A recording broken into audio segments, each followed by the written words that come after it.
मार्च 2017 तक जमा करवा सकते हैं।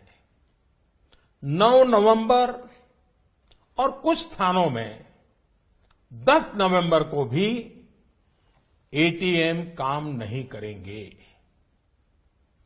प्रारंभ में एटीएम से प्रति कार्ड प्रतिदिन निकाली जा सकने वाली राशि की सीमा 2,000 रुपया रहेगी। फिर उसे कुछ अवधि के बाद बढ़ाकर 4,000 रुपया कर दिया जाएगा।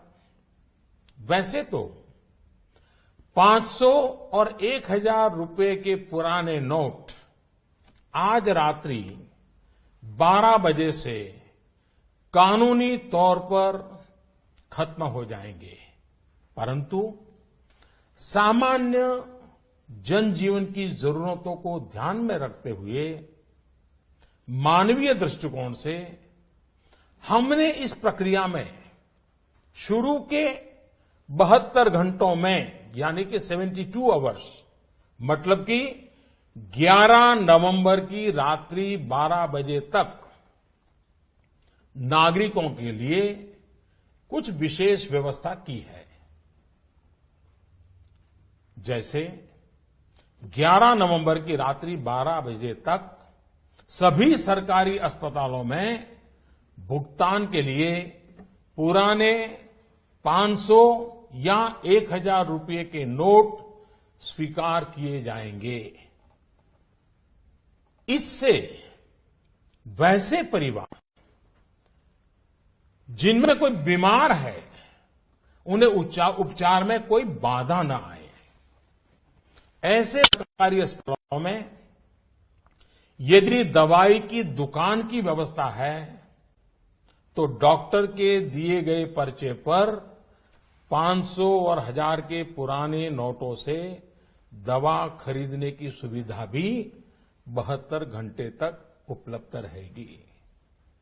ऐसे ही 11 नवंबर की रात्रि 12 बजे तक रेलवे के टिकट बुकिंग काउंटर, सरकारी बसों के टिकट बुकिंग काउंटर और हवाई अड्डों पर एयरलाइंस के जो टिकट बुकिंग काउंटर पर केवल टिकट खरीदने के लिए पुराने नोट अर्थात 500 और 1,000 रुपये के नोट स्वीकार करने की छूट होगी। ऐसा हमने उन परिवारों की जरूरतों को देखते हुए किया है जो इस समय यात्रा कर रहे होंगे। केंद्र अथवा राज्य सरकार द्वारा प्रमाणित कोऑपरेटिव की दिनचर्या की वस्तुओं की दुकान जैसे केंद्रीय भंडार, सफल और दुग्ध विक्रय केंद्र, मिल्क पाउडर, ऐसे स्थानों पर भी 11 नवंबर की रात 12 बजे तक पुराने 500 और 1,000 रुपये के नोट स्वीकार करने की छूट होगी। इस दौरान इन संस्थानों को प्रतिदिन अपने स्टॉक और बिक्री की सूचना रजिस्टर में रखनी होगी। सार्वजनिक क्षेत्र पब्लिक सेक्टर के पेट्रोल एवं CNG gas station, retail outlet, जहां पर पेट्रोल, डीजल और सीएनजी गैस की बिक्री के लिए भी 11 नवंबर की रात 12 बजे तक पुराने 500 और 1,000 रुपये के नोट स्वीकार करने की छूट होगी।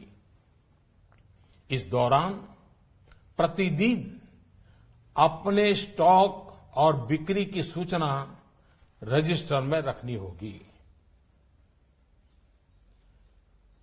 शवदाह गृह, श्मशान गृह, क्रेमेटोरियम, ऐसी जगहों पर भी 11 नवंबर की रात 12 बजे तक पुराने 500 और 1,000 रुपये के नोट स्वीकार करने की छूट होगी।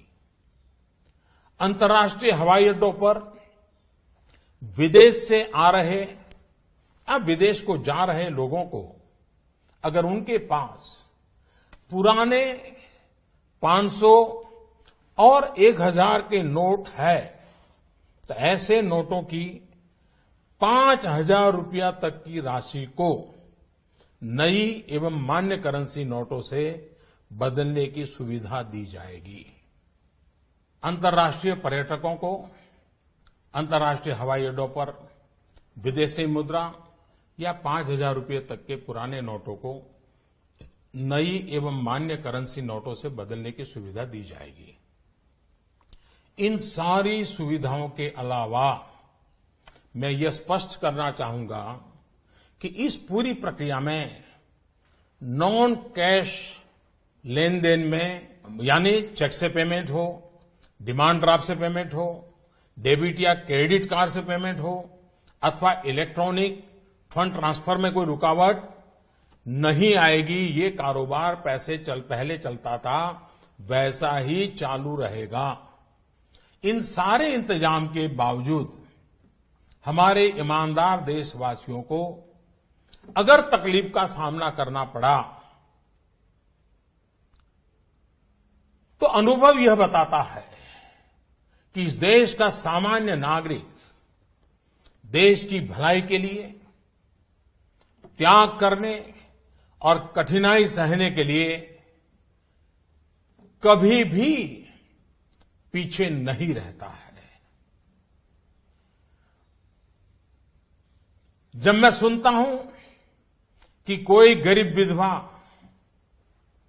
एलपीजी सब्सिडी छोड़ने में आगे आती है,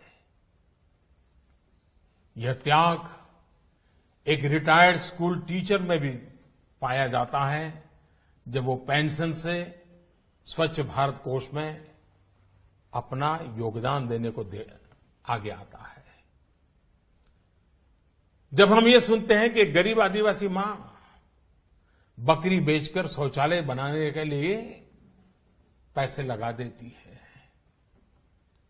एक फौजी अपने गांव को स्वच्छ गांव बनाने के लिए 57,000 रुपये का दान देने के लिए आगे आता है।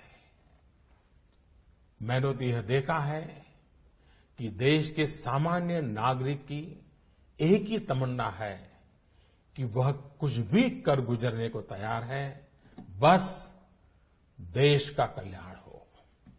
अतः भ्रष्टाचार, कालाधन, जाली नोट और आतंकवाद के खिलाफ जंग में हम लोग थोड़ी सी कठिनाई, वह भी कुछ दिनों के लिए, तो झेल ही सकते हैं।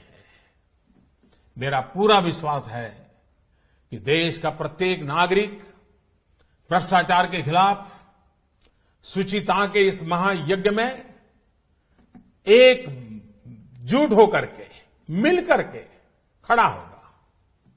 मेरे प्यारे देशवासियों, दिवाली के पर्व के बाद अब ईमानदारी के इस उत्सव में, प्रामाणिकता के इस पर्व में आप बढ़ चढ़ करके हाथ बटाएं। मेरा पूरा विश्वास है कि देश के सभी राजनीतिक दल, राजनीतिक कार्यकर्ता, सामाजिक एवं शैक्षणिक संस्थाएं, मीडिया, समाज के सभी वर्ग इस महान कार्य में सरकार से भी ज्यादा बढ़ चढ़ करके भाग लेंगे, सकारात्मक भूमिका अदा कराएंगे और इस पवित्र कार्य को सफल बना के ही रहेंगे। मेरे प्यारे देशवासियों, ये बातें जब सब मैं आपके सामने रख रहा हूं, इसी समय सरकार के अलग अलग विभागों को भी जानकारी हो रही है। बैंक हो, पोस्ट ऑफिस हो, रेलवे हो, अस्पताल हो, उनके अधिकारियों को भी इस विषय की इसके पहले कोई जानकारी नहीं मिली है, क्योंकि इस काम में गोपनीयता बहुत ही आवश्यक थी। ऐसी स्थिति में रिजर्व बैंक सभी बैंक्स और पोस्ट ऑफिस को कम समय में बहुत सारी व्यवस्था करनी उनके सामने है। काम बहुत बड़ा है। इस व्यवस्था में कुछ समय तो जाएगा, इसलिए रिजर्व बैंक ने यह फैसला लिया है कि 9 नवंबर को सभी बैंक पब्लिक कार्य के लिए बंद रहेंगे। नागरिकों को असुविधा होगी। मेरा पूरा भरोसा है कि बैंक और पोस्ट ऑफिस के काम करने वाले सभी साथी देश हित में इस पवित्र कार्यक्रम को सफलतापूर्वक परिपूर्ण करेंगे। भूतकाल में उन्होंने ये करके दिखाया है। मेरा जनता जनार्दन से इतना ही आग्रह है कि सभी नागरिक धैर्य रखते हुए सभी बैंक्स और पोस्ट ऑफिस के अधिकारियों को सहयोग करें। यही मेरी उनसे आग्रहपूर्वक विनती है।